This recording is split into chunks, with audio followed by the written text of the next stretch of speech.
عقل مندوں کے لیے ایک زبردست مثال. ہم تربوز خریدتے ہیں، واٹر میلن. مثال کے طور پہ 5 کلو کا ایک تربوز ہم نے خریدا، اور جب اسے کھانے لگتے ہیں تو پہلے اس کا چھلکا اتارتے ہیں نا. 5 کلو میں سے کم از کم 1 کلو کا تو چھلکا نکل جاتا ہوگا، یعنی آلموسٹ 20%، 20% تو کم ہو جاتا ہے. مگر کیا کبھی ہمیں افسوس ہوتا ہے اس کا؟ کیا ہم سوچتے ہیں کہ ہم نے تو تربوز چھلکے کے ساتھ خریدا ہے، چلو آج چھلکے کے ساتھ ہی کھا لیتے ہیں؟ ایسا نہیں کرتے نا.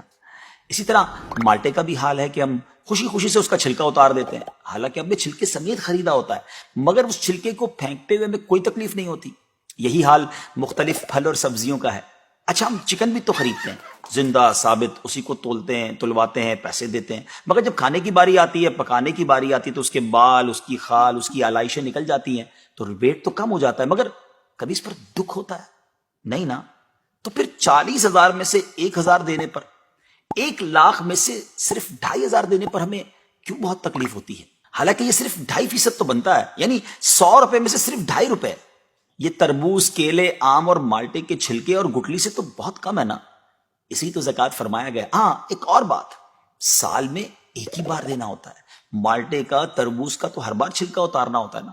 یہ 100 روپے میں سے 2.5 روپے یا 1,00,000 میں سے 2,500 روپے سال میں ایک ہی بار دینا ہوتا ہے، اور اسی کو زکوٰۃ کہا گیا. کیا برکت والا کام ہے یہ. مال بھی پاک، ایمان بھی پاک، دل اور جسم بھی پاک، اور معاشرہ بھی خوشحال. اتنی معمولی رقم، یعنی 40 روپے میں سے صرف 1 روپے، اور فائدے کتنے زیادہ، اجر کتنا زیادہ، برکت کتنی زیادہ. تو اب اپنی زکوٰۃ ہم نے پوری دینی ہے.